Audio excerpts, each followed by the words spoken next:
అంత్య దినములకు అవసరమైన పత్రికలు అనే అంశములో పరిశుద్ధాత్మ నడిపింపును బట్టి సాగుతున్నాము.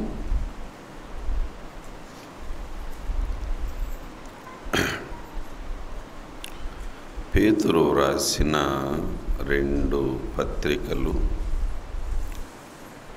అంత్య దినములకు చక్కగా సరిపోతాయి. కనుక మనము గ్రహించాల్సిన విషయము, మనమందరము పోయే కాలంలో ఉన్నాం. ఇది ఉండే కాలం కాదు, పోయే కాలం.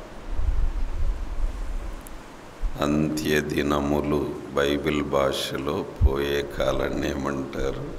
అంత్యదినం. అసలు అంత్య దినములు ఎప్పుడు మొదలయ్యాయి, ఎప్పుడు అంతమవుతాయి అనేది ప్రశ్న.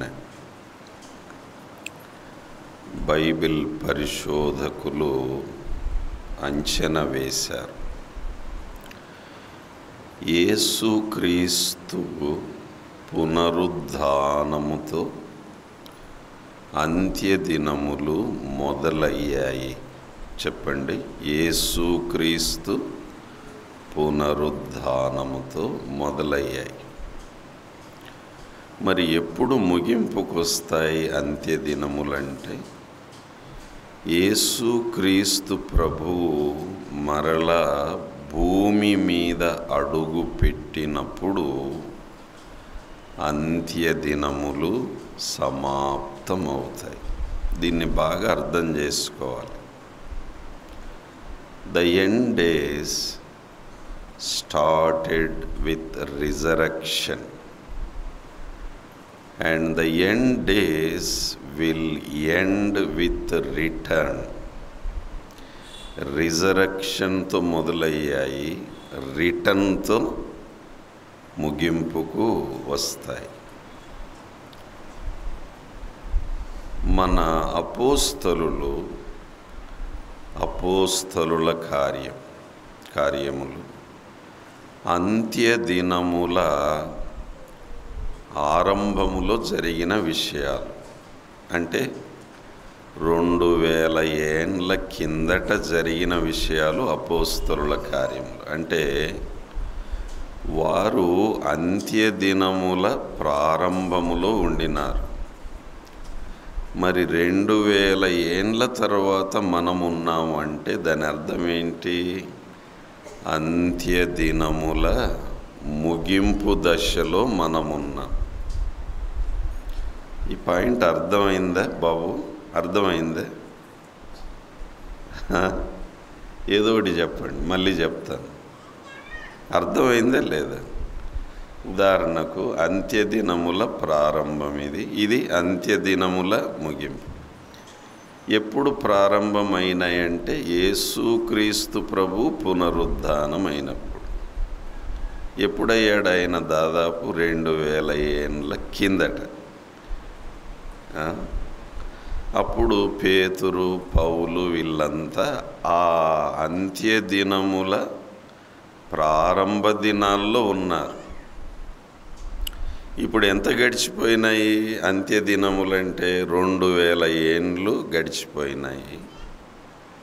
కనుక మనం ఎక్కడున్నాము? ఈ చివరున్నాం. అంటే మనము ప్రభు రాకడలో ఒకవేళ ఎత్తబడితే, ఈరోజు అనుకుందాం, 7 ఏండ్లు పరలోకములో ఉంటాము. మళ్ళా ప్రభు ఏం చేస్తాడు? తన సంఘముతో కలిసి భూమి మీద అడుగు పెడతాడు. అనగా ఒలీవల కొండ మీద పాదాలు మోపుతాడు. అప్పుడు అంత్య దినములు ఏమవుతాయి? సమాప్తమవుతాయి. కనుక ఈ కాన్సెప్ట్ బాగా గుర్తుపెట్టుకుంటే మనం చాలా మేలు పొందుతాం. కనుక చివరి దినాలు, అంత్య దినాలంటే చివరి దినాలు యేసు ప్రభు తిరిగి లేచినప్పుడు మొదలైనాయి. మరి చివరి దినాలు ఎప్పుడు ముగుస్తాయి అంటే ఆయన మరలా భూమి మీద అడుగుపెట్టిన కనుక మనము చివరి దినాల చివరి గడియల్లో ఉన్నాం అనేది మర్చిపోవద్దు. మరి వాళ్ళు అంత్య దినాలు ప్రారంభమైన దినాల్లో ఉన్నప్పుడే ఇంత జాగ్రత్తగా ఉన్నారు. మరి మనమేమో 2000 ఏండ్లు గడిచిపోయినాయి, క్లైమాక్స్కి వస్తున్నాం. అది ఎప్పుడో తెలియదు. మరి క్లైమాక్స్ డేస్లో ఉన్న మనము మరింత జాగ్రత్తగా ఉండాలి. అందుకే ఈ ధ్యానాలు మన కోసం. వీటిని బాగా అర్థం చేసుకోవాలంటే అంత్యదినములకు అవసరమైన పత్రికలు 1 పేతురు 2 పేతురు బాగా ధ్యానం చేస్తే మంచిది. కనుక నేను మరల మనవి చేస్తున్నాను, ఈ కూడికలు అయిన తర్వాత ఒక నెల రోజుల పాటు ఈ పత్రికల మీదే మీరు కసరత్తు చేయండి, వ్యాయామం చేయండి, బాగా ధ్యానం చేసుకోండి. అప్పుడు మనము ఈ అంత్య దినాల క్లైమాక్స్లో మనం ఏ విధంగా జీవించాలి అనేది మనకు అర్థమవుతుంది. సరే, ఈ పత్రికలను ఒక 9 భాగాలుగా 9 విషయాలుగా నేర్చుకోవడానికి మనం జాగ్రత్త పడుతున్నాం. మొదటి విషయం ఏంటి చెప్పండి? అవసరమైన శ్రమలు. రెండో విషయం ఏంటి? అన్యాయపు శ్రమలు. మూడో విషయం ఏంటి? అపనిందల శ్రమలు. నాలుగో విషయం ఏంటి? అగ్ని వంటి శ్రమలు.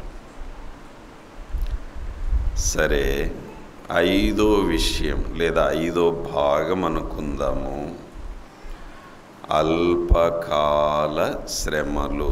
చెప్పండి, అల్పకాల శ్రమలు. అల్పకాల శ్రమలు. ఆరో విషయము అనుభవ ఫలము అని రాసుకోండి. పేజ్ తిప్పండి, ఒక్కొక్క భాగం ఒక పేజీలో రాసుకోండి. అన్నీ ఒకే చోట అంటే క్లారిటీ ఉండదు. ఒక్కొక్క విషయం కనీసం 1 పేజీ 2 పేజీలు వదిలినా మంచిది. ఎందుకంటే మీరు ధ్యానం చేసుకోవాలి. అంత ఓపిక ఏడుంది సార్. ఇదే మన ప్రాబ్లం. సండే సెయింట్స్గా మారిపోతున్నాం అంతే. ఇక వారం రోజులు లోకస్తుల్లాగా అన్యుల్లాగా బ్రతికేస్తాం. నాకు అనిపిస్తుంది, ఆదివారం ఉన్నట్టే అన్ని రోజులు ఉంటే ఎంత బాగుంటుంది మనకు. ఏమ్మా, చర్చిలో ఉన్నట్లే ఇంట్లో ఉంటే ఎంత బాగుంటుంది. అదేంటో ఈ భక్తి అంతా మందిరంలోకి వచ్చేసరికి మొదలవుతుంది, మందిరం దాటిపోతేనే గాలికి పోతుంది. అందుకే ఇట్లా తయారైపోయి. కనుక ఈ ప్రభావమును ఇంటికి మోసుకెళ్దాం, ఇంకా ధ్యానం చేసుకుందాం. ఆ సారాంశం మనలో నరనరాన ఇంకిపోవాలి. రైట్. ఈ రాత్రి మరి 2 భాగాలు మనం సాధ్యమైనంత క్లుప్తంగా ధ్యానం చేద్దాం. సమయానికే ప్రారంభిస్తున్నాం, సమయానికే ముగించుకుంటున్నాం. చాలా సంతోషం. ఈ మందిరంలో సమయ క్రమశిక్షణ బాగా కనిపిస్తుంది. ఇది చాలా మంచిది. క్రమశిక్షణ కలిగి ఉండడం కూడా ఉజ్జీవంలో ఒక భాగం. 5వ భాగము అల్పకాల శ్రమ. అది మనము 5వ అధ్యాయములో చూడగలం. సరే, ఈ 5వ అధ్యాయాన్ని కూడా ఒక 3 ముక్కలు చేసుకొని ధ్యానం చేసుకుందాము. 3 మాటలు, 3 ముక్కలు. ఒకటి పెద్దలు, చెప్పండి. ఒకటి పెద్దలు. రెండోది చిన్నలు, చెప్పండి, చిన్నలు. మూడవది శ్రమలు, చెప్పండి, శ్రమలు. చెప్తారా మీరు? ఒకటేంటి? పెద్దలు. రెండోది అందరూ. మూడోది ఇంకొకసారి 3 ముక్కలు 5వ అధ్యాయం. ఒకటేంటి? పెద్దలు. రెండోది చిన్నలు. మూడోది శ్రమలు. దేవుని వాక్యం అందరికీ, చెప్పండి, అందరికీ, కొందరికి కాదు. కనుక సంఘంలో ఎవరున్నా వారు సేవకులైనా పెద్దలైనా చిన్నలైనా అందరూ వాక్యము కిందికి రావాలి. వాక్యమునకు వేరుగా, వాక్యమునకు అతీతంగా ఎవరు లేరు సంఘములో. అలాంటి వారు ఉండలేరు, దేవుడు ఉండనివ్వడు. జాగ్రత్త. కనుకనే వాక్యములో ఒదిగిపోదాం, వాక్యములో ఇమిడిపోదాం, వాక్య ప్రకారం సాగిపోదాం. వాక్యమే మనల్ని ఏలుబడి చేయునట్లు లోబడి బ్రతుకుదాం. 5వ భాగములో అల్పకాల శ్రమలు. 5వ అధ్యాయంలో 3 ముక్కలు. మొదటి ముక్క ఏంటి చెప్పండి? పెద్దలు. బాబు చెప్పాలి, ఏంటి? పెద్దలు. రండి, పెద్దల గురించి ఏముంది? 1వ వచనము నుండి 4 వరకు. బాబు చదువుతారా మైక్లో? 1 నుండి 4 వరకు. పెద్దలు బాగా వినాలి. పెద్దలు పెద్దలు అంటే కేవలం ఏదో అంటే సంఘ పెద్దలకే పరిమితం చేయకండి. ఒక 50 ఏండ్లు దాటిన వాళ్ళంతా ఏమనుకోవాలి? పెద్దలు అంటే అనుభవ రీత్యా వారు పెద్దలు.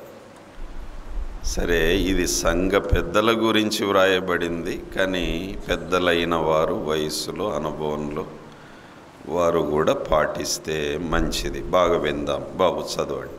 తోటి పెద్దను, క్రీస్తు శ్రమలను గుర్చిన సాక్షిని, బయలుపరచబోవు మహిమలో పాలువాడనైన నేను మీలోని పెద్దలను హెచ్చరించుచున్నాను.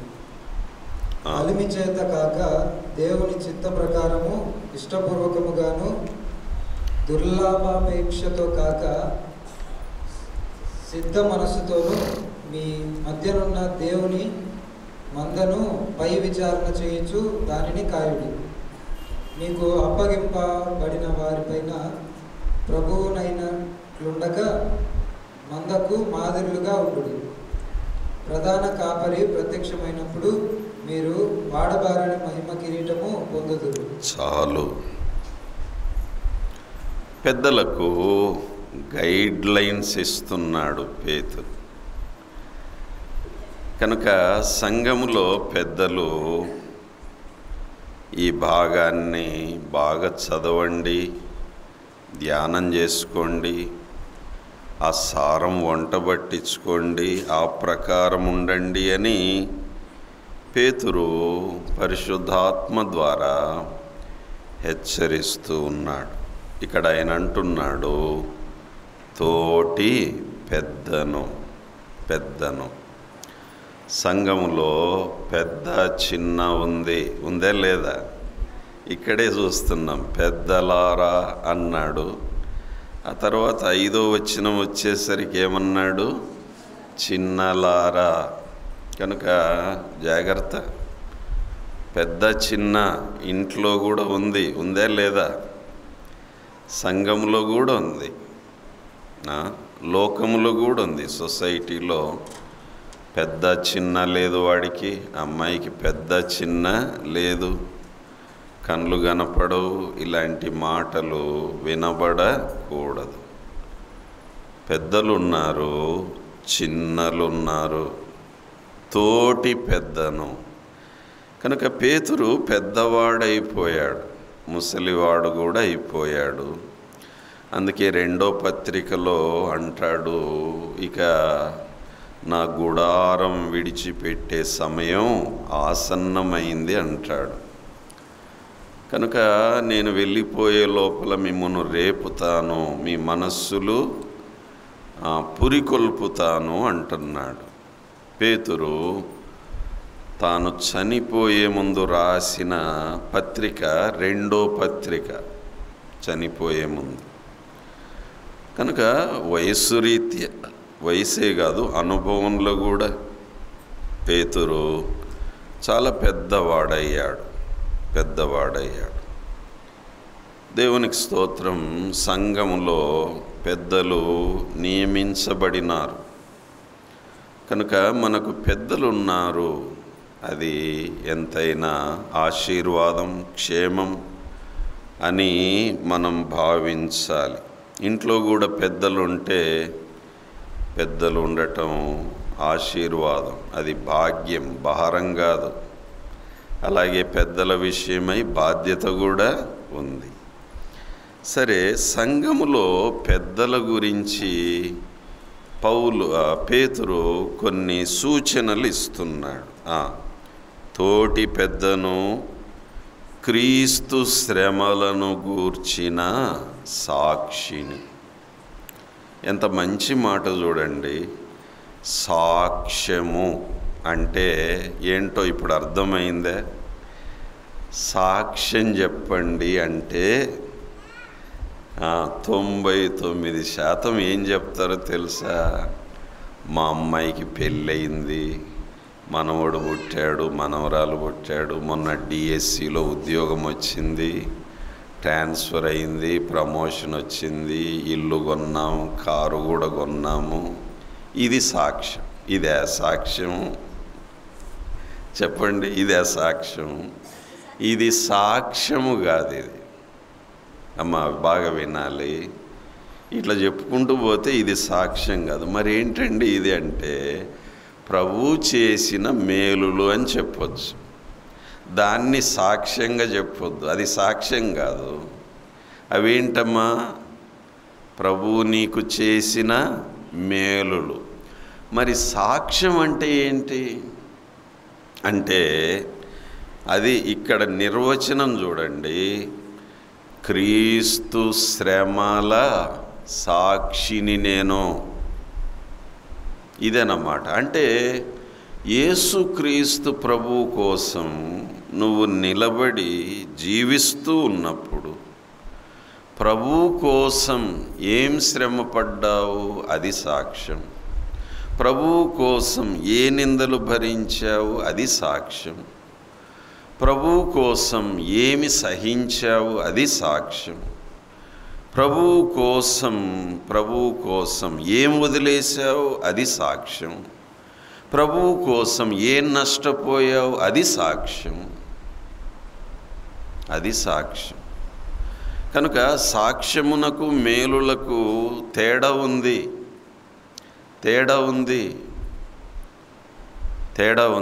పేతురు అంటున్నాడు, నేను క్రీస్తు శ్రమల సాక్షిని. నేను అది సాక్ష్యం. ఏం శ్రమలు పొందావు పేతురు అంటే, అపోస్తలుల కార్యాలు చదివితే అర్థమవుతుంది. దెబ్బలు తిన్నాడు, ఈడోబడినాడు, శ్రమలు పడినాడు, బెదిరించబడినాడు, అసలు చంపేస్తామని చెప్పి జైల్లో కూడా వాళ్ళు. ఇదంతా ఎవరి కోసం చెప్పండి? క్రీస్తు నామము నిమిత్తం. కనుక అమ్మలారా, ప్రియులారా, మేలులను సాక్ష్యంగా చెప్పొద్దు.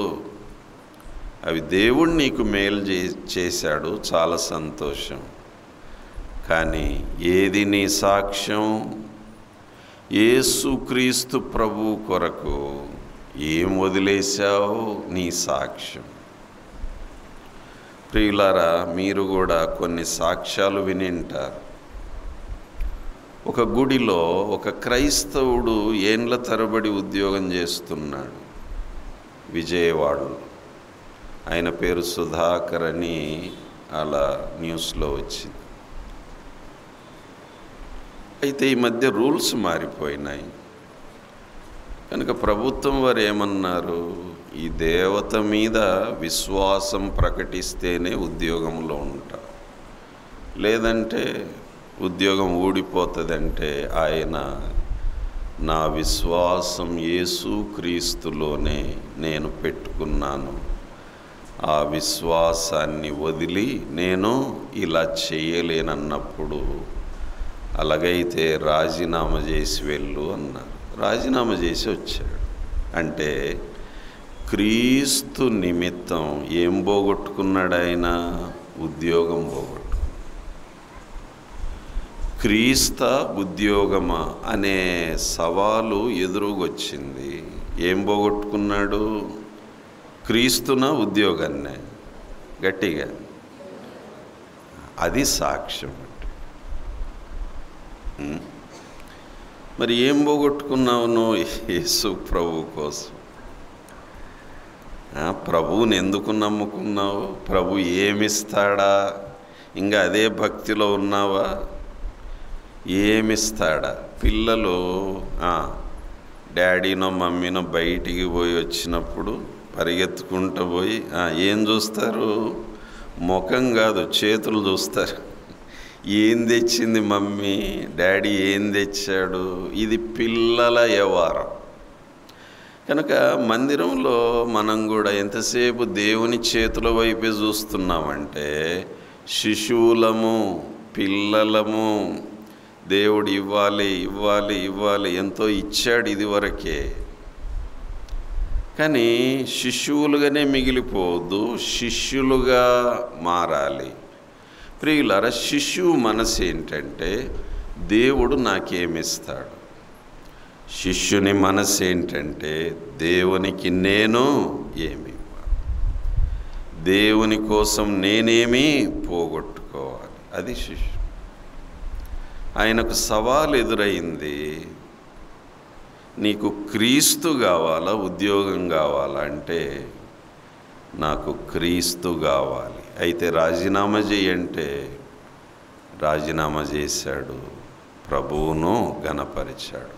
ఇప్పుడు చూడండి, ఆయన సాక్ష్యం చెప్తున్నాను నేను, అవునా కాదా? అలాగే ఈ మధ్య కాలంలోనే ఆర్మీలో ఒక సంఘటన జరిగింది. ఏదో పండగ వస్తే ఆయన క్రిస్టియన్ ఆఫీసర్. అయితే అక్కడ రూల్ ప్రకారం ఏంటంటే ఆ పై ఆఫీసరు వాళ్ళ బ్యాచ్ బెటాలియన్తో కలిసి పూజలు నిర్వహించాలి. ఆయనే దగ్గరుండి ఆయన అన్నాడు, నేను యేసుక్రీస్తు ప్రభువునందు విశ్వాసం ఉంచాను, సరే నేను అటెండ్ అవుతాను కానీ నేను పూజలు చెయ్యలేను అని పై అధికారులకు చెబితే వారు అన్ని పరిశీలించి, అయితే దిస్ ఈజ్ ఇన్సబార్డినేషన్, పై అధికారుల ఆజ్ఞలను నువ్వు పాటించటం లేదు, కనుక డిసైడ్ యువర్ సెల్ఫ్.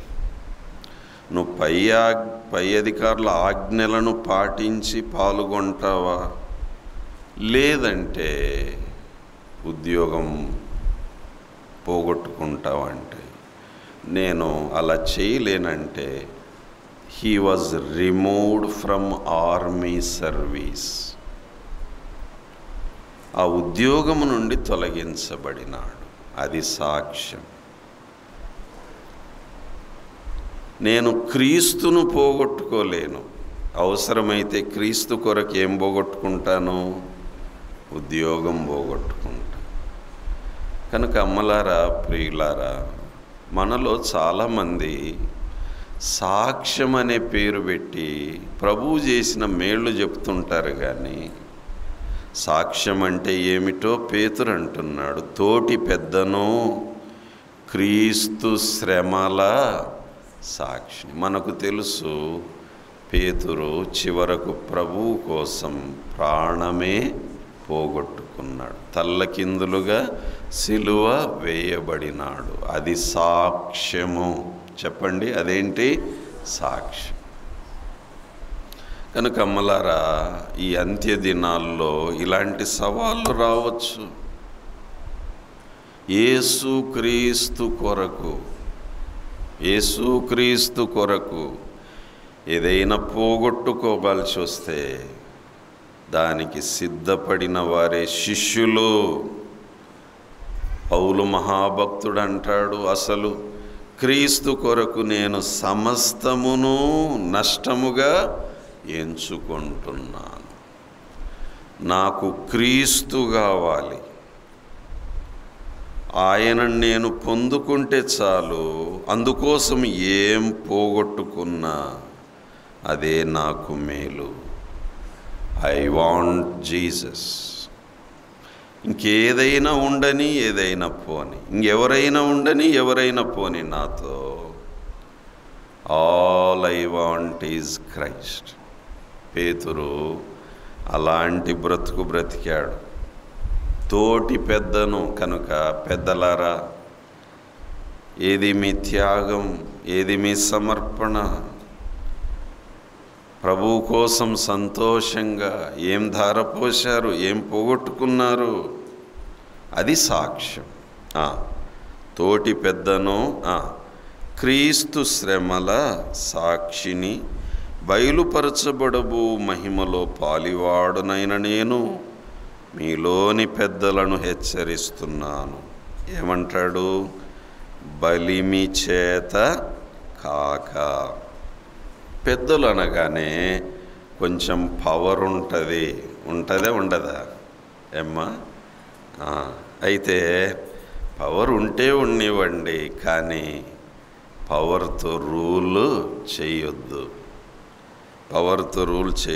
బలిమి చేత కాక, దేవుని చిత్త ప్రకారం ఇష్టపూర్వకంగా, దుర్లాభాపేక్షతో కాక సిద్ధ మనస్సుతోనూ మీ మధ్యనున్న దేవుని మందను పై విచారణ చేయుచు దానిని కాయండి. షెపర్డింగ్ చేయండి, కాయండి. కనుక ఇంత మందను దేవుడు మీకు అప్పగించాడు. పెద్దలారా, బై ఫోర్స్ కాదు, బలం ఉపయోగించి కాదు, ఇష్టపూర్వకంగా సిద్ధ మనస్సుతో దేవుని మందను కాయండి. కనుక పెద్దల మీద చాలా బాధ్యత ఉంది.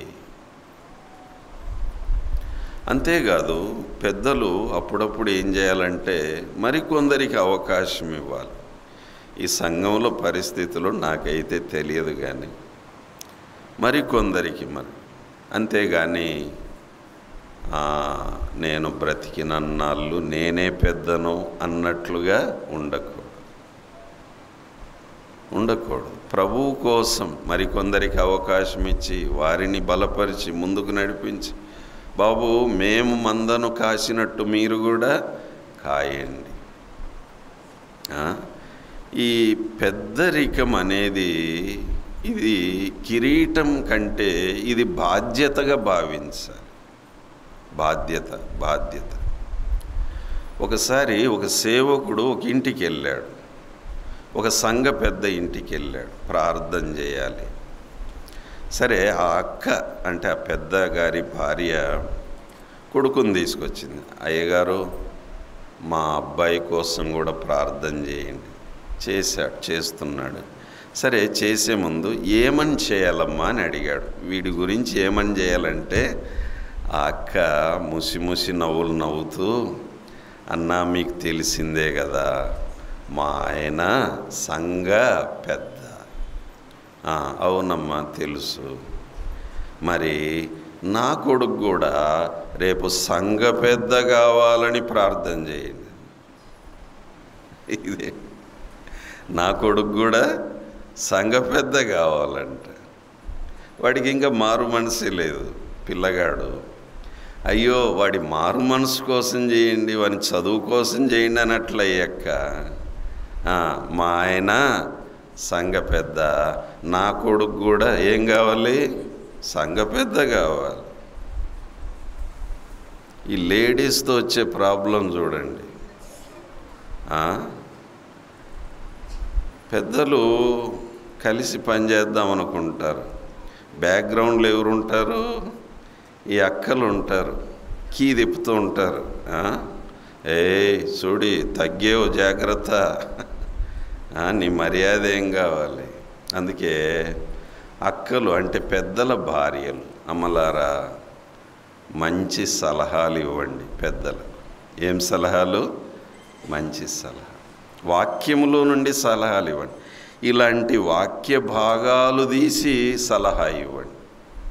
అయ్యా పెద్దలు తిమోతిలో, తీతులో ఉన్నాయి. పెద్దలు ఎట్లుండాలి, మన కుటుంబం ఎట్లుండాలి, అలాంటి సలహాలు ఇవ్వండి. కానీ పనికి మాలిన సలహాలు, శరీరానుసారమైన సలహాలు. ఇప్పుడు చెప్పండి, ఆ అక్క ఏమంటుంది? కొడుకు కూడా రేపు ఏం కావాలంట? సంఘ పెద్ద కావాలి. ఇంక ఇప్పుడు చెప్పండి, ఈమె భర్తకి ఏం సలహాలు ఇస్తుంటుంది? కీ తిప్పుతూ ఉంటుంది. సంఘములు అంతా నువ్వే, అంతా నీదే, ఏం ఆయన్నది ఎక్కువైపోతుంది. సరే, ఇంకొకరిని ఉంటాడు, ఆయన భార్య, ఏమి అంతా ఆయన్నే చూస్తున్నాను, నీకేమి ఇది లేదా? నువ్వంటే లెక్కే లేదే. ప్రియులారా జాగ్రత్త, నన్ను మన్నించండి, ఈ సంఘంలో పరిస్థితి ఏంటో నాకు తెలియదు. కానీ నేను ఎవరిని కూడా అడగలే, ఎందుకు వద్దు, అవసరం లేదు. పరిశుద్ధాత్ముడు ఏం పలికిస్తే అది పలుకుదా. కనుక ఇవి దేవుని మాటలుగా భావించండి. పెద్దరికం అనేది కేవలం పెత్తనం కాదు ప్రియులారా. పెద్దరికం అంటే పెత్తనం కాదు, కానీ అది గొప్ప బాధ్యత. మీరు కాయండి. చెప్పండి, మీరు కాయండి. కింద ఉంది ఇంకేంటి? మీకు అప్పగింపబడిన వారిపైన ప్రభువునైనట్టుండక మందకు మాదిరులుగా. రెండు చెప్తున్నాడు. ఒకటి కాయండి, రెండోదేంటి? మాదిరిగా ఉండండి.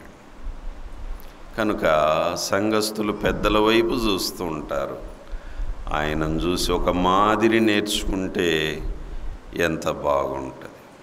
కనుక సంఘ పెద్దలు ఒక మాదిరి చూపించండి, ఐక్యతలో మాదిరి చూపించండి, ప్రేమలో మాదిరి చూపించండి, బాధ్యతలో మాదిరి చూపించండి, సమర్పణలో మాదిరి చూపించండి. అందుకే ఇంత పరిచర్య కట్టబడుతుంది. ఇంత కట్టబడిందంటే నాకు అర్థమవుతుంది, దీని వెనక పెద్దల ప్రయాస పాత్ర ఉంది. కనుక పెద్దలు ఇది గుర్తు పెట్టుకోండి. ఇది మనకు మంచిది. ఎక్కడైనా తప్పిపోతుంటే మనం సరి చేసుకునే అవకాశం ఉంది. కాయండి, మాదిరి చూపించండి. కాయండి, మాదిరి చూపించండి. నన్ను మన్నించండి.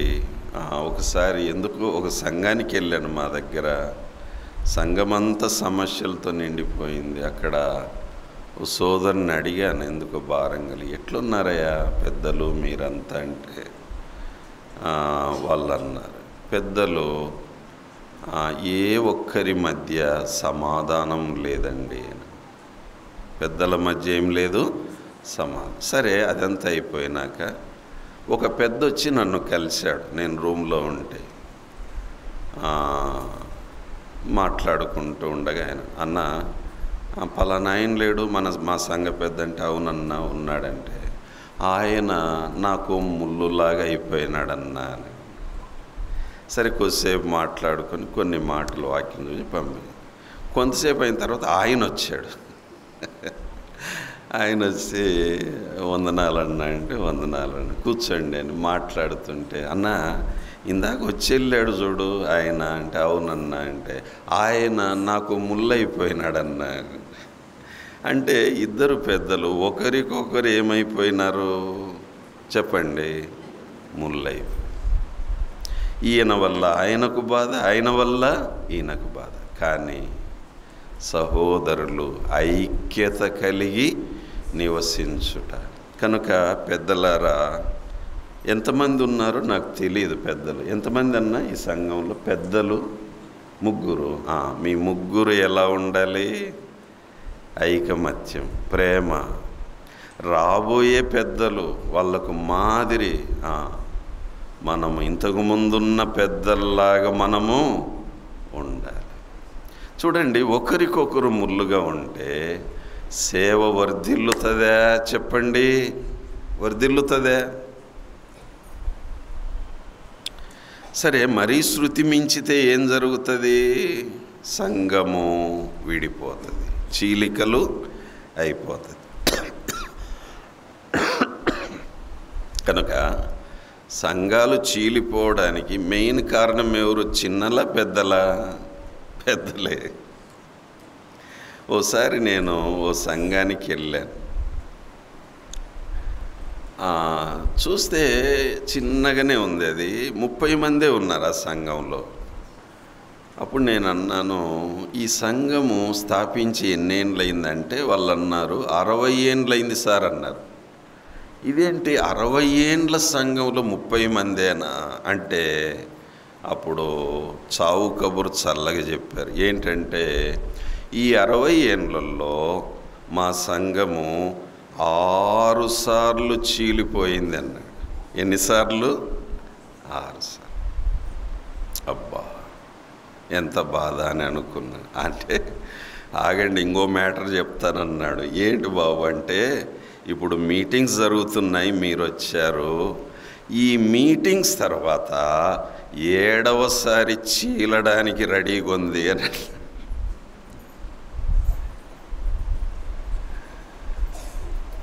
కనుక సంఘము చీలిపోయిందంటే ప్రధాన కారణం ఎవరు చెప్పండి? పెద్దలే.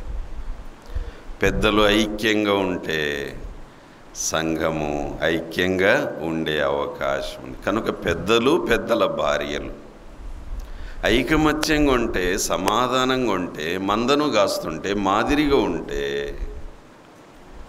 సంఘం ఎంత వర్ధిల్లుతుంది. కనుక ప్రియులారా, విడిపోవడం కంటే కలిసి ఉండటం మేలు. కనుక మొదటి మాట పెద్దలు, పెద్దలు, పెద్దలు. కనుక సంఘస్థులు పెద్దల కోసం బాగా ప్రార్థన చేయండి. మా పెద్దలు, వారి కుటుంబాలు ఐక్యంగా ఉండాలి ప్రభువా, బలంగా ఉండాలి, ఒక్క మనసుతో ఉండాలి. అప్పుడే సంఘానికి క్షేమం. రండి, ఇప్పుడు కిందికి వద్దాం. కింద ఎవరున్నారు? చిన్నలు. ఏమ్మా, పెద్దల కథ అయిపోయింది, ఇప్పుడు చిన్నలు. పేతురు అంటున్నాడు 5వ వచనం. బాబు చదువుతావా? చిన్నలారా, మీరు పెద్దలకు లోబడి ఉండుడి.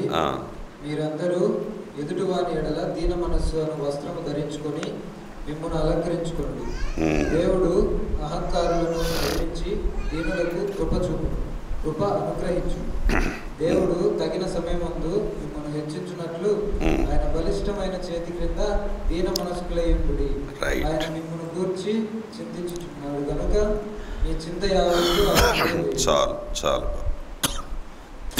కనుక చూడండి, పెద్దలు 1 నుండి 4 వచనాలు ధ్యానం చేసుకుంటూ ఉంటే మంచిది.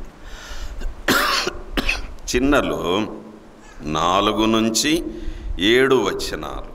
చిన్నలు, చిన్నలారా మీ బాధ్యత ఏంటి? పెద్దలకు లోబడి ఉండండి, లోబడి ఉండండి. మీరు దీన మనస్సు అను వస్త్రము ధరించుకోండి. ఇప్పుడు పెద్ద హెచ్చరిక. దేవుడు తగిన సమయమందు మిమ్మును హెచ్చించునట్లు.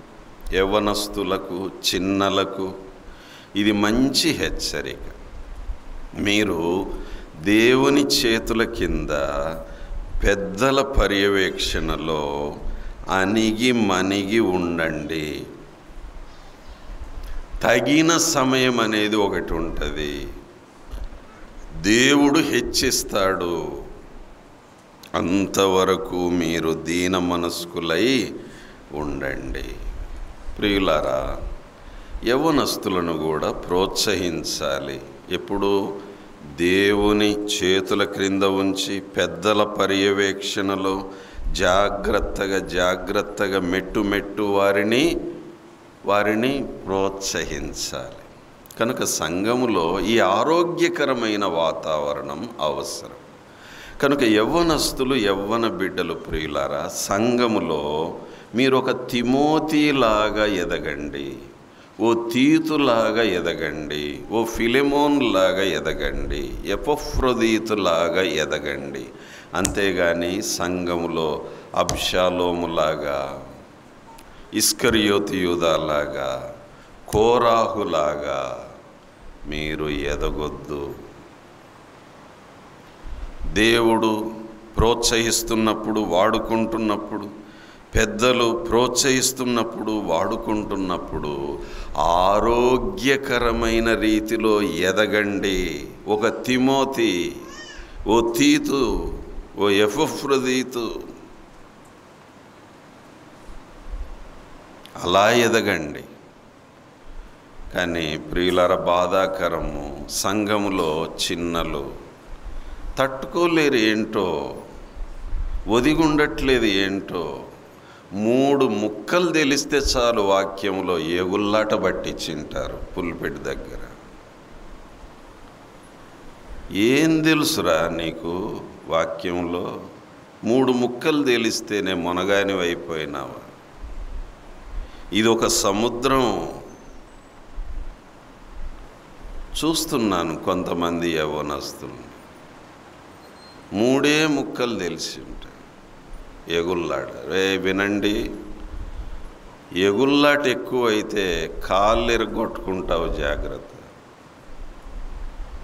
ఎంతోమంది యవ్వనస్తులు మంచి భవిష్యత్తు ఉండాల్సిన వాళ్ళు ఎగుల్లాట ఎక్కువై కాళ్ళు ఇరగొట్టుకొని మూలకు పడినారు.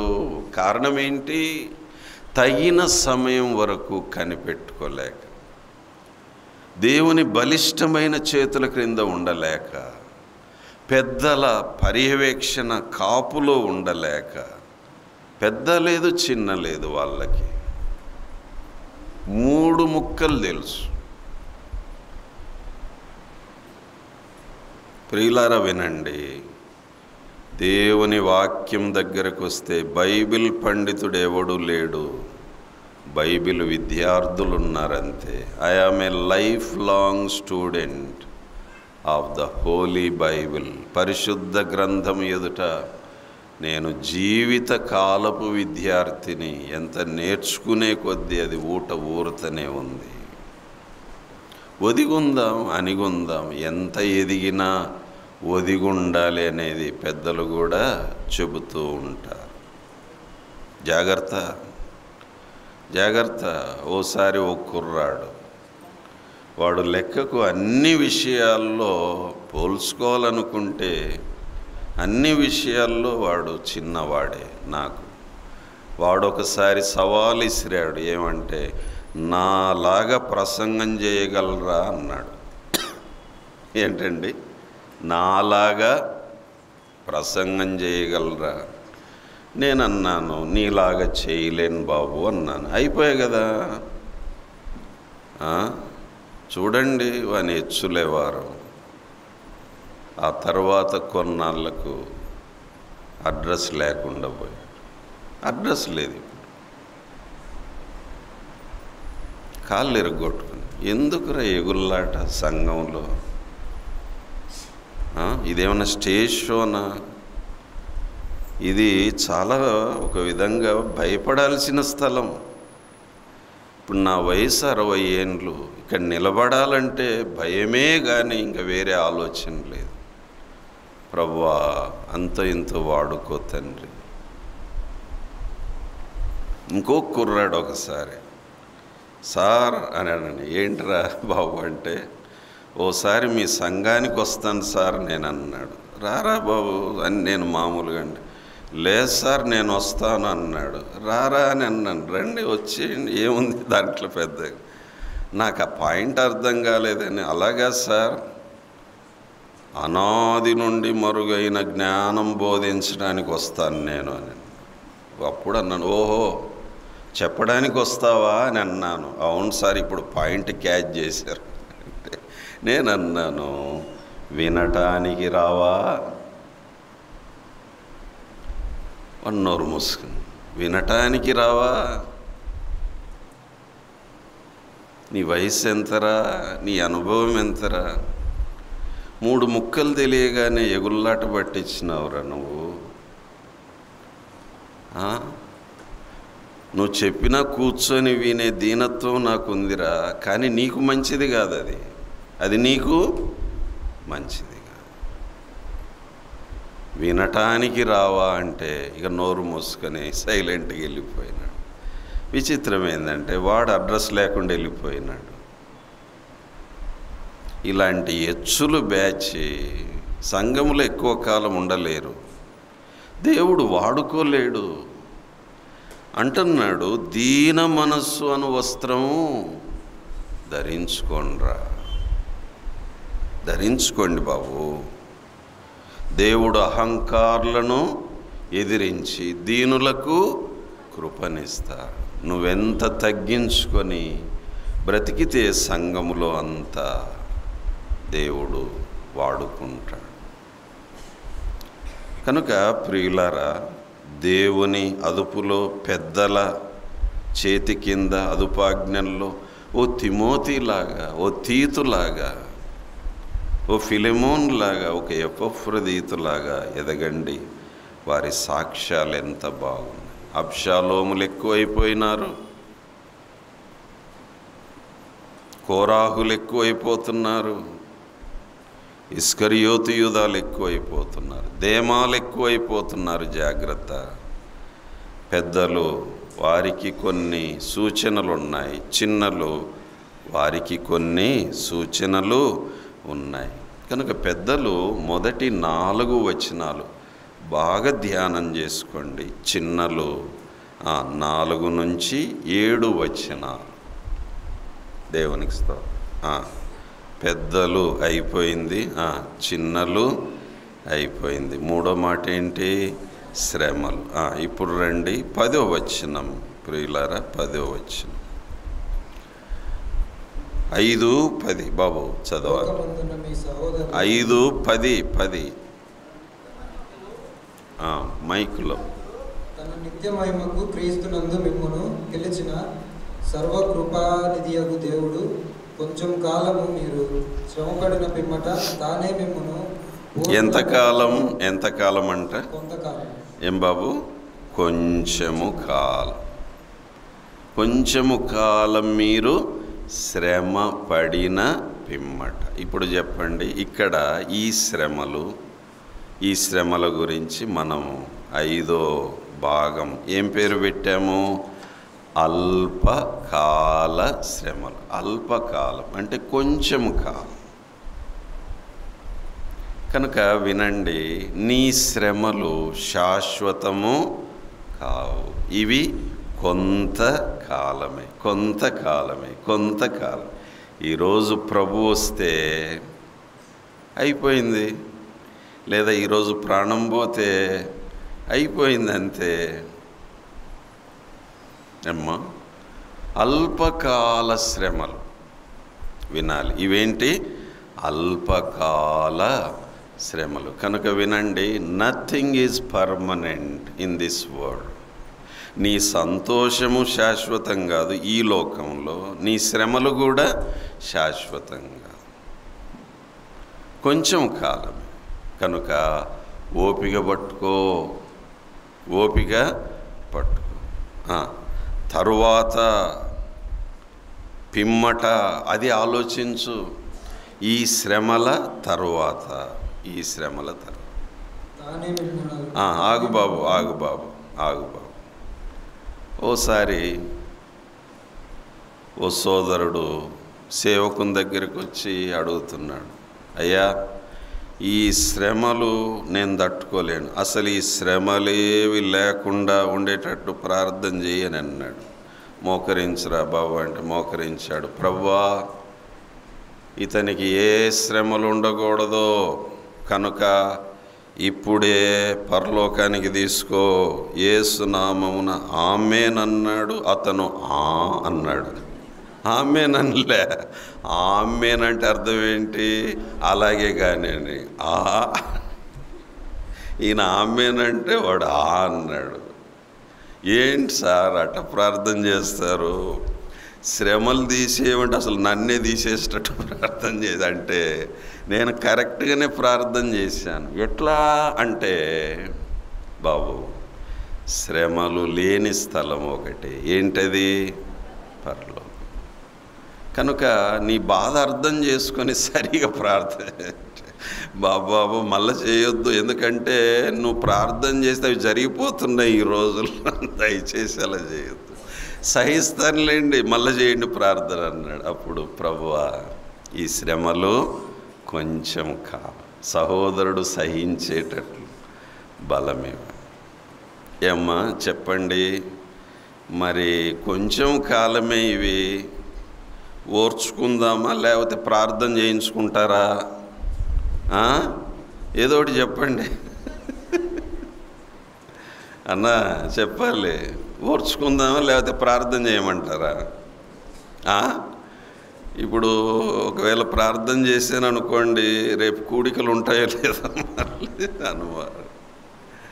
పేతురు అదే అంటున్నాడు, అరే బాబు అలసిపోవద్దు, విసిగిపోవద్దు నానా బాబు, కొంచెము కాలం మీరు శ్రమ పడిన పిమ్మట. సరే, తర్వాత మీరు చదువుకోండి అవి. 5వ భాగం ఏంటి చెప్పండి? అల్పకాల శ్రమలు. కనుక ఈ అంత్య దినాల్లో మనమున్నాము. ప్రభు రాకడెప్పుడైనా మన పోకడెప్పుడైనా ఏది గ్యారంటీ లేదు, టైం చెప్పలేము, అన్నిటికీ రెడీగా ఉండాలి. ఎయిదర్ ర్యాప్చర్ ఆర్ డిపార్చర్, దేనికైనా రెడీనే. ప్రభువా వస్తావా లేకపోతే రమ్మంటావా, అంతే. దేనికైనా రెడీగా ఉన్నన్ని ఇంకెవరేం చేయలేరు, ఏది భయపెట్టలేదు, సాతాను ఏమీ చేయలేడు. సరే, ఇది 5వ భాగం. ఇప్పుడు రండి క్లుప్తంగా 6వ భాగంలోకి వెళ్దాం. 6వ భాగం పేరేంటి? అనుభవ ఫలము. చెప్పండి, అనుభవ ఫలం. ప్రియులారా, బైబిల్లో అనుభవము అంటే ప్రధానంగా శ్రమానుభవము. చెప్పండి, ఏంటి? శ్రమానుభవం. అనుభవం అంటే శ్రమానుభవం. అందుకే అప్పుడప్పుడు చిన్నలను పెద్దలు అంటూ ఉంటారు, నీకేమనుభవం ఉందిరా మాట్లాడుతున్నావు, నీకేమనుభవం ఉందమ్మా మాట్లాడుతున్నావు, అసలు మేము ఎన్ని కష్టాలు పడి ఈ స్థాయికి వచ్చామో మీకేం తెలుసు, మీకేమనుభవం ఉంది అంటే దేని గురించి మాట్లాడుతున్నారు వాళ్ళు? శ్రమానుభవం. ప్రియులారా వినండి, ఇక్కడ బాగా ఆలోచించాలి. వింటున్నారా లేదా?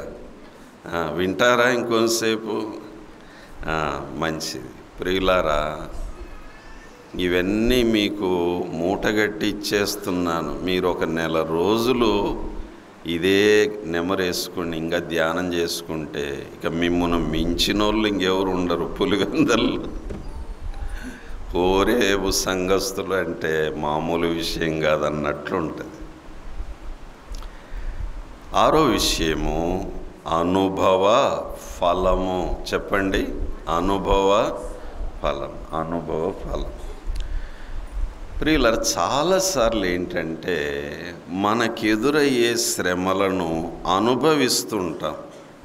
సత్యో చెడో ముఖ్యో మూలిగో ఏడ్చుకుంటానో తుడుచుకుంటానో వ్యసనం చేసుకుంటానో ముక్కు సీదేసుకుంటానో, కానీ ఆ శ్రమల్లో నుండి వచ్చే ఫలాలు గురించి మనము ఆలోచించాం.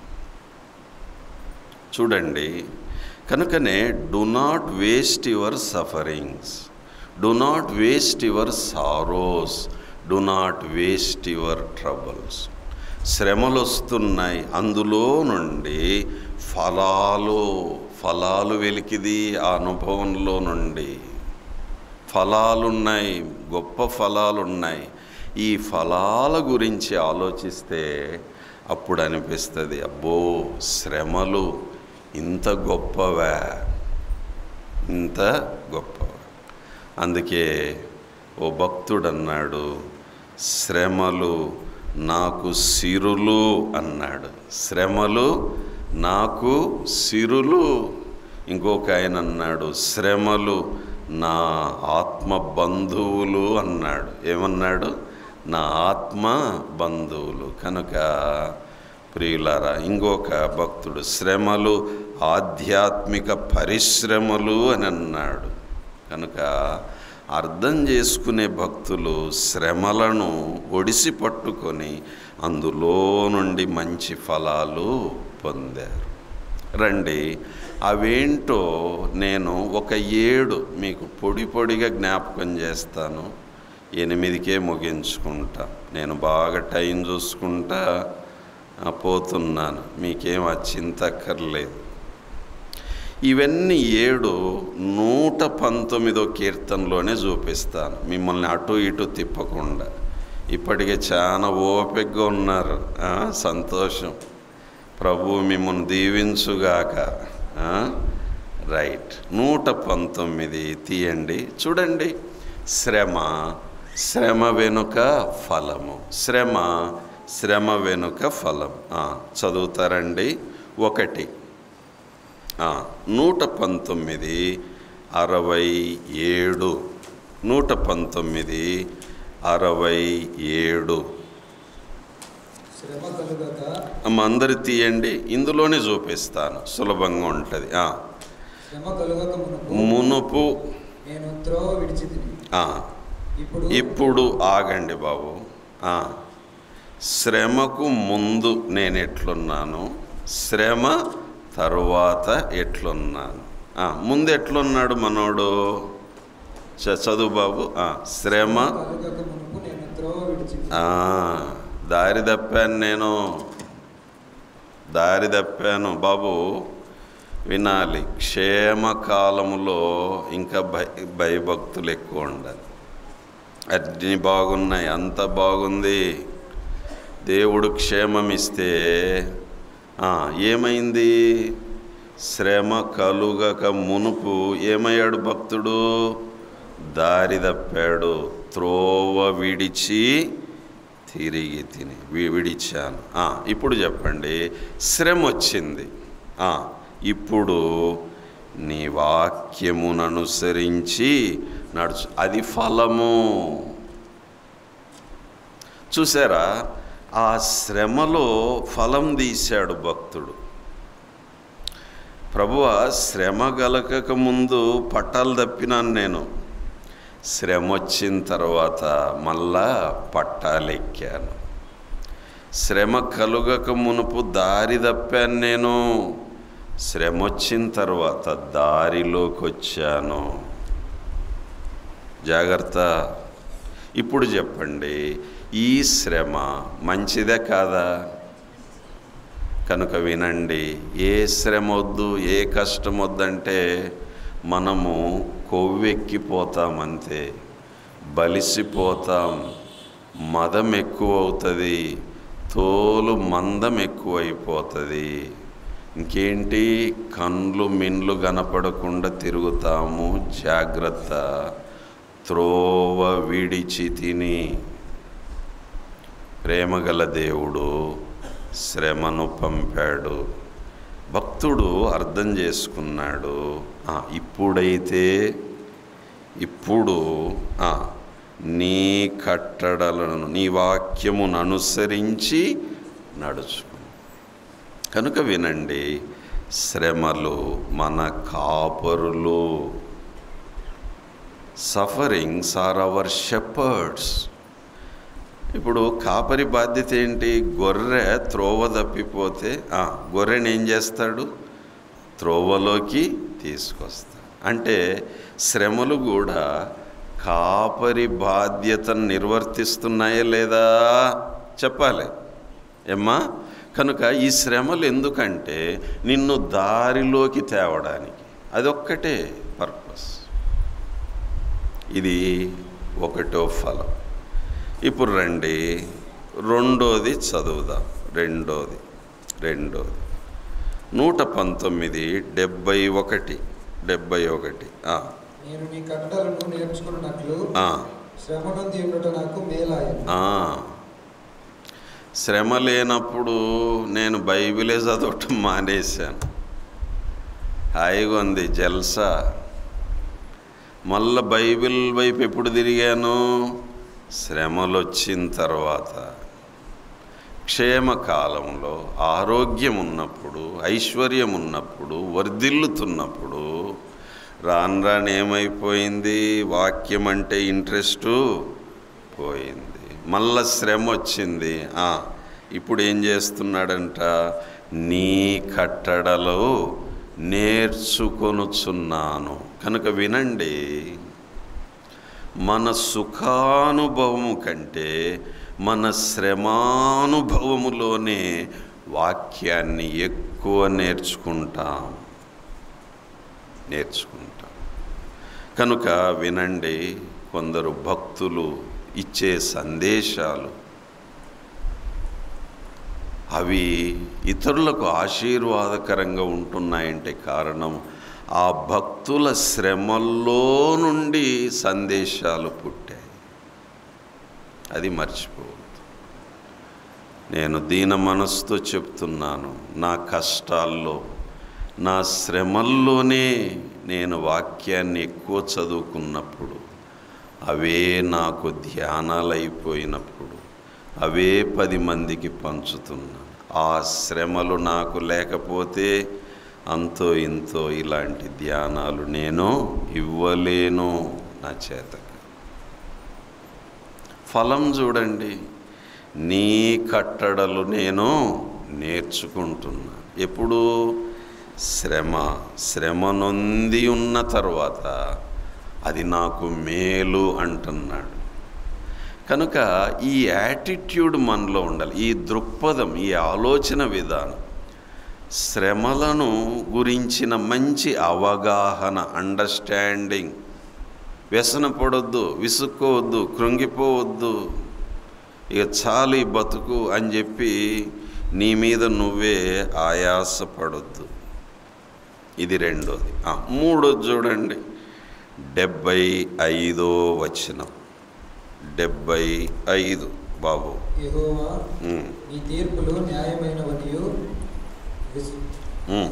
విశ్వాస్యత గలవాడవై నీవు నన్ను శ్రమపరిచితివనియు నేను ఎరుగుదును.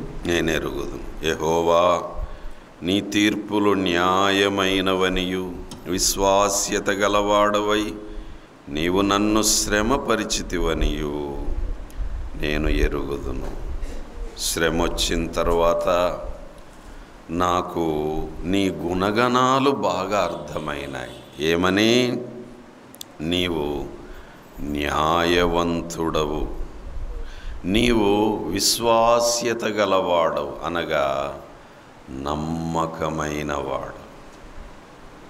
కనుక వినండి, మన శ్రమల్లోనే మన దేవుణ్ణి ఇంకా బాగా మనము అర్థము చేసుకోగలం. శ్రమల తర్వాత బాగా అర్థం చేసుకోగలం. ప్రియులారా, మంచి ఉదాహరణ యోబు. చెప్పండి, ఎవరు? యోబు. యోబు.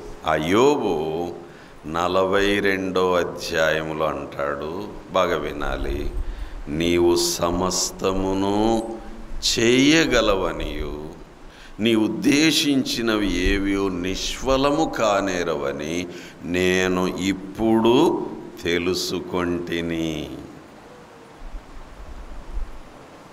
ప్రభువా, ఈ శ్రమల తరువాత నిన్ను బాగా అర్థం చేసుకున్నాను నేను. ఏమని? నువ్వు సమస్తము చేయగలవు, అంతేకాదు నువ్వు ఉద్దేశించినది ఏదియో నిష్ఫలం కాదు. మీరు ఇంకా తర్వాత ఆ అధ్యాయాన్ని అలా చదవండి. అంటాడు యోబు, వినికిడిని గూర్చిన వార్త నేను విన్నాను అన్నాడు. అంటే శ్రమలకు ముందు యోబు దేవుని స్వరం వినగలిగేవాడు. అంటాడు, ఇప్పుడైతే నేను నిన్ను కన్నులారా చూచుచున్నాను. శ్రమలకు ముందు యోగ్యుడే యోబు, కానీ అనుభవం ఏంటంటే దేవుని స్వరం వినేవాడు. శ్రమల తరువాత ఏంటంటే ఆయనను కన్నులారా చూచిన అనుభవం. ఫలం చూడండి. కనుక ప్రియులారా, మనము లోకంలో కూడా ఇది వింటూ ఉంటాం. ఏంటంటే ఏమన్నా చాలా బాధలు పడినావంట అక్క, చాలా బాధలు పడినావంట అంటే లోకస్తులు కూడా అంటారు, ఏమంటే అన్నా ఏం చెప్పేవులే, దేవుడు కనపడినాడన్నా. వాళ్ళు కూడా ఏమంటారు, ఆ బాధల్లో శ్రమల్లో అంట ఎవరు కనపడినారు? దేవుడు కనపడినాడన్నా. అబ్బా, ఇంకా దేవుడు కనపడితే ఇంకేం కావాలి? కానీ వాళ్ళు ఏదో అంటే ఆ బాధను వర్ణించడానికి అట్లా అంటారు. కానీ యోబు నిజంగా అంటున్నాడు, ప్రభువా, శ్రమలకు ముందు నీ స్వరం విన్నాను, శ్రమల తర్వాత ఇప్పుడు నువ్వు నాకు కనబడుతున్నావు, నేను నిన్ను చూస్తున్నాను. ఇప్పుడు చెప్పండి, శ్రమలు మంచివే కాదా? దేవుణ్ణి ఇంకా బాగా అర్థం చేసుకోవడానికి ప్రభువా, నీవు న్యాయవంతుడవని విశ్వాస్యత గలవాడవని నా శ్రమల్లో నేను అర్థం చేసుకున్నా. ఎన్నైనాయమ్మా? 3. 4వది 92 చూడండి ఒకసారి. 92. ఈ ధర్మశాస్త్రము నాకు సంతోషం ఇయ్యని ఎడల నా శ్రమయందు నేను నశించియుందును. ప్రియులార, మామూలుగా శ్రమలు అనేవి ఒకవైపు డేంజర్ కూడా. ఏంటంటే నాశనం అయిపోతాం, జాగ్రత్త. అందుకే మనం చూస్తున్నాం, శ్రమలు తట్టుకోలేక ఎంతమంది ఆత్మహత్యలు చేసుకున్నారు. అప్పుల బాధలు తట్టుకోలేక కుటుంబమే ఎంతమంది ఆత్మహత్య, భార్య, భర్త, పిల్లలు, హోల్ ఫ్యామిలీ నశించి ఉందును. కానీ ప్రియులారా, లోకస్తులకు లేని భాగ్యం ఏంటంటే మనకెవరున్నారు? ప్రభువు. అదొక్కటి మనల్ని బ్రతికిస్తోంది, జాగ్రత్త. లేదంటే మనమేం గొప్పోళ్ళమా? చెప్పాలి, గొప్పదానివా నువ్వు? వాళ్ళకంటే గొప్పనే నేను, వాళ్ళు నాశనం అయిపోయినారు, నేను ఎందుకు మిగిలానంటే భక్తుడు అంటాడు, నీ ధర్మశాస్త్రం, నీ వాక్యం నాకేమిస్తుంది? సంతోషాన్ని ఇస్తుంది. కనుక నేను నాశనం కాలేదు. కనుక ప్రియులారా, శ్రమలను సద్వినియోగం చేసుకుందాం, ఫలము రాబడదాం. దాంట్లో అన్యులకి భాగ్యము లేదు. వాళ్ళు ఎందుకు నాశనమైనారు, నేనెందుకు నిలబడగలిగానంటే భక్తుడు అంటున్నాడు, అయ్యా, నేను కూడా వాళ్ళతో పాటు నాశనం అయిపోయేవాడిని, కానీ మిగిలిన్నానంటే నా దేవుని వాక్యము నాకేమిస్తుంది? సంతోషం, సంతోషం, సంతోషం. అందుకే ఈ 119వ కీర్తన బ్రతికించు వాక్యం ఇది. చెప్పండి ఏంటి? బ్రతికించితివి, బ్రతికించితివి, బ్రతికించుము. ఎన్నిసార్లు ఉంటుందో ఈ కీర్తన. అసలు 119వ కీర్తన అంతా వాక్యము యొక్క గొప్పతనాన్ని వివరించే కీర్తన. ఇప్పుడు రండి 5వది 107 చదువుతారా? 107. యెహోవా, నేను మిక్కిలి శ్రమపడుచున్నాను, నీ మాట చొప్పున నన్ను బ్రతికింపు. యెహోవా, నేను మిక్కిలి శ్రమపడుచున్నాను, నీ మాట చొప్పున నన్ను బ్రతికించు. ఈ అనుభవం చూడండి. మిక్కిలి శ్రమ పడుతున్నాను, టెరిబుల్ సఫరింగ్స్. ప్రభువా, మిక్కిలి శ్రమ పడుతున్నాను. అయితే అంత శ్రమలో కూడా భక్తుడు ప్రార్థన అనుభవం పెంచుకుంటున్నాడు. ఏం పెంచుకుంటున్నాడు? ప్రార్థన. అంటున్నాడు, నీ మాట చొప్పున నన్ను బ్రతికించు, నన్ను బ్రతికించు. ప్రార్థన చేస్తున్నాడు, బ్రతికిపోయాడు. కనుక వినండి, బ్రతకలేనని బాధపడుతున్నావా? ఏం చేయాలి? ప్రార్థన చేయి, బ్రతికిపోతావు. ప్రభువుని అడుగు, బ్రతికిపోతావు. ఒక్క మాట చెప్పు, ప్రభువా చాలు, నేను బ్రతికిపోతానంటున్నా. నీ మాట చొప్పున నన్ను బ్రతికించు. Living hope for a dying man. బ్రతకలేననే వారికి గొప్ప నిరీక్షణ పుట్టించే దేవుడు మన దేవుడు. యెహోవా, నేను మిక్కిలి శ్రమ పడుతున్నాను. అయితే ఈ శ్రమను ఎవరితో పంచుకుంటున్నాడు? దేవునితో. చాలాసార్లు మనము వాళ్ళతో వీళ్ళతో ఎక్కువ పంచుకుంటాం, దేవునితో తక్కువ పంచుకుంటాం. ప్రధానంగా ప్రియులారా, నీ బాధ ఏంటో ఎవరికి చెప్పాలి? నీ బాధ ఏంటో ఎవరు చూడాలి? ఇశ్రాయేలీయుల గురించి మోషేతో దేవుడు అంటాడు, నేను వారి బాధను చూశాను. ఎందుకు చూశాడు? వాళ్ళు ఎవరికి మొరపెట్టారు? దేవుని. Share your pain with Lord, let the Lord see your trouble. ప్రభువా, నా బాధ చూడు, నా శ్రమ చూడు. భక్తుడు ప్రార్థన చేస్తున్నాడు, మిక్కిలి శ్రమ పడుతున్నాను, నీ మాట చొప్పున నన్ను బ్రతికించు. 5వది. తర్వాత 6వది 143. ఒకసారి చూస్తారా? 143. శ్రమయు వేదనయు నన్ను పట్టి ఉన్నవి, అయినను నీ ఆజ్ఞలు నాకు సంతోషము కలుగజేయుచున్నవి. శ్రమయు వేదనయు నన్ను పట్టి ఉన్నవి, అయినను నీ ఆజ్ఞలు నాకు సంతోషము కలుగజేయుచున్నవి. అదన్నమాట. శ్రమయు వేదనయు నన్ను పట్టి. మధ్యాహ్నం చెప్పాను కదా, జలగలు పట్టినట్టు కొన్నిసార్లు మన పాపాలు మనల్ని పడుతూ ఉంటాయి. శ్రమల్లో ఏమైతే అవి వదిలిపోతాయి. అయితే కొన్నిసార్లు అట్లాగే ఈ శ్రమ గట్టిగా పట్టింది, ఈ వేదన గట్టిగా పట్టింది, నన్ను పట్టి ఉంది, విడిపించుకుందామంటే చేత కావట్లేదు, పట్టింది గట్టిగా. ఇలాంటి మాటే 116 చూస్తారా ఒక్కసారి? 116 నేను బ్రతుకున్నట్లు నీ మాట చొప్పున నన్ను ఆదుకొనుము. బాబు 3వ వచనం చదవండి. 116 కీర్తన 116:3. మరణబంధములు నన్ను చుట్టుకొని ఉండెను, పాతాళపు వేదనలు నన్ను పట్టుకొని ఉండెను.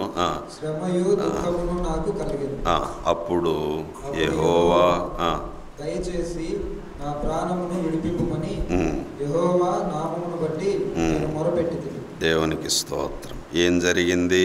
7వ వచనం. బాబు, నా ప్రాణమా యెహోవా నీకు క్షేమము ఆహా తిరిగి నీ విశ్రాంతిలో ప్రవేశం. భక్తుడు దేవునికి మొరపెట్టాడు. శ్రమ వేదన పట్టింది, పాతాళపు వేదనలు పట్టాయి. దయచేసి నన్ను విడిపించు అంటే దేవుడు విడిపించాడు. క్షేమము విస్తరింప చేశాడు. తన ప్రాణం తన్నాడు. నా ప్రాణమా విశ్రాంతిలోకి. కనుక ప్రియులారా, అనుభవ ఫలమిది. శ్రమల్లో ఆ పిదప ఫలము ఫలము ఫలము 6 చెప్పుకున్నాం. చివరిది ఏడవది 153 చదవండి. 153 119 153. నేను నీ ధర్మశాస్త్రమును మరచువాడను కాను. నా శ్రమను విచారించి నన్ను విడిపించు. నా శ్రమను విచారించి నన్ను విడిపించుము. ఎందుకంటే నీ ధర్మశాస్త్రమును, నీ వాక్యమును నేను మరచువాడను కాను. చూసారా, శ్రమల్లో దేవుని వాక్యం బాగా జ్ఞాపకం ఉంటుందే ఉండదా? కానీ సుఖంలో దేవుని వాక్యం మరచిపోతుంటా. భక్తుడు అంటున్నాడు, ప్రభువా, ఈ శ్రమలో, ఈ శ్రమ పిదప నేనేం జ్ఞాపకం చేసుకుంటున్నాను? నీ ధర్మశాస్త్రము. అది నా హృదయంలో ఉంది. జ్ఞాపకం ఉండాలంటే దివారాత్రము వాక్యాన్ని ఏం చేస్తుండాలి? ధ్యానము చేస్తుండాలి. వాడు ధన్యుడు.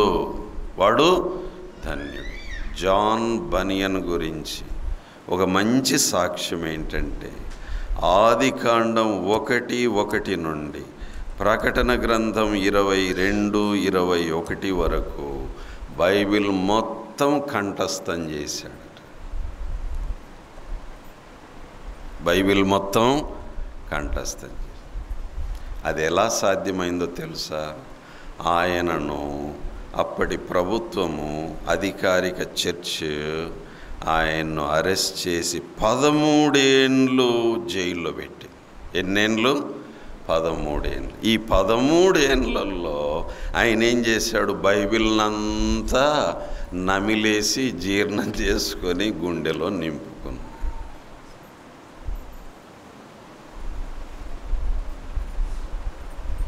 ఒక విధంగా వాళ్ళు మంచి పని చేశారు. ఏంటి? జాన్ బనియన్, జైల్లోకి నువ్వు బాగా బైబిల్ చదువుకో. ఎగతాళి కూడా చేసింటారు. చదువుకుంటలే అని మొత్తం ఏం చేశాడు? గుండెలో పెట్టుకున్నాడు. అంతేకాదు, ఆయన జైల్లో ఉన్నప్పుడు యాత్రికుని ప్రయాణం అనే పుస్తకం బయటకు వచ్చింది. పరిశుద్ధ పోరాటం అనే పుస్తకం బయటకు వచ్చింది. అప్పుడప్పుడు పోలీసు వాళ్ళు వచ్చి జాన్ బనియన్ ఒంటరిగా ఉన్నాడు, పాపం దిగులు పడ్డాడేమో అని అట్లా తొంగి చూస్తే జాన్ బనియన్ ఎప్పుడు ఇట్లా చూస్తూ ఉండేవాడంట, ఇట్లా పైకి. ఏమైంది అని చెప్పి ఎవరో కదిలిస్తే, ఏం అట్లే చూస్తున్నావంటే, నాకు పరలోకం కనపడుతుంది, దేవుడు కనపడుతున్నాడు, యాత్రికుని ప్రయాణం ఒక సినిమాలాగా కనపడుతుంది, పరిశుద్ధ పోరాటం ఒక సినిమాలాగా కనపడుతుంది, నాకు అన్ని రాస్తున్నాను. సరే, జైలు నుంచి బయటకు వచ్చాడు.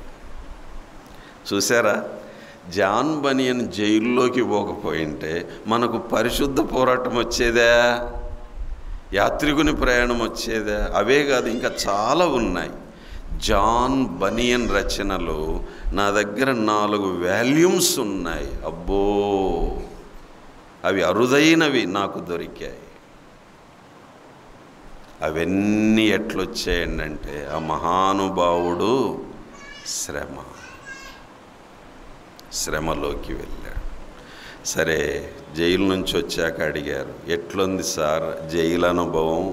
13 ఏండ్లంటే ఆయన చెప్పిన సాక్ష్యం అదేంటో కానీ 13 ఏండ్లు 13 దినాలుగా అనిపించాయి నాకు. 13 ఏండ్లు 13 రోజులుగా అనిపించాయంట. ఎట్లా అని అంటే, నా ప్రభువు నాతో పాటు జైల్లో ఉన్నాడు. అనుభవ ఫలం, అనుభవ ఫలం, అనుభవ ఫలం. 6వ విషయము అనుభవ ఫలం. నీ ధర్మశాస్త్రమును నేను మరచువాడను కాను. కనుక ప్రియులారా వినండి, శ్రమలు అనుభవిస్తున్న విశ్వాసుల్లోనే ఎక్కువ వాక్యం ఉంటుంది. శ్రమలు అనుభవించని వారిలో ఏముంటుంది? తక్కువ వాక్యం ఉంటుంది. ఇక్కడుంటే సరిపోదండి, ఇదంతా వచ్చి ఎక్కడ పడాలి చెప్పాలి అమ్మా? హృదయం అనే పలక మీద. నా చిన్నతనంలో జీ జాన్ అనే భక్తుడు ఉండేవారు. వాక్యం వింటుంటే ఆయనకు పేరు పెట్టారు, ఏంటంటే వాకింగ్ బైబిల్ అని. నడిచే బైబిల్ గ్రంథం జీ జాన్ గారు.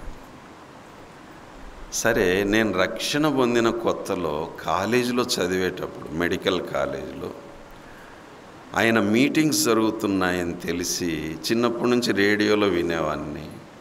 ఇప్పుడు ముఖాముఖిగా మీటింగ్స్ జరుగుతున్నాయని చెప్పి విజయవాడలో సిద్ధార్థ మెడికల్ కాలేజీలో చదివేటప్పుడు ఆయన మీటింగ్స్ కోసం వెళ్ళాను నేను. మా పాస్టర్ గారు నన్ను తీసుకెళ్ళారు. కూర్చున్నాం, వాక్యం మొదలుపెట్టాడు. మా పాస్టర్ గారు చెప్పారు, విజయ్ ఆయన చెప్పే రెఫరెన్స్లన్నీ నోట్ చేస్తుండు, తర్వాత లెక్కబెట్టు అన్నాడు. ప్రసంగం అయ్యాక వింటున్నాను రాస్తున్నాను, వింటున్నాను రాస్తున్నాను, వింటున్నాను రాస్తున్నాను. నాకు ఇప్పటికి గుర్తు, ఆ రోజు ఆయన చెప్పిన వాక్యం, విత్తువాడు విత్తుటకు బయలు వెళ్ళెను. ఆ మాట మీద చెప్పాడండి. విత్తు అని గురించి కొన్ని రెఫరెన్స్, విత్తనం గురించి కొన్ని, నేల గురించి కొన్ని రెఫరెన్స్లు. అసలు చెప్తుంటే ఇట్లే రాసుకుంటే ఇట్లే 1.5 సేపు చెప్పాడు. అన్నీ రాసుకున్నాను. మనిషి ఏం కదలడు, ఊరి పెదవులు మాత్రమే కదులుతాడు ఇట్లా నిలబడి.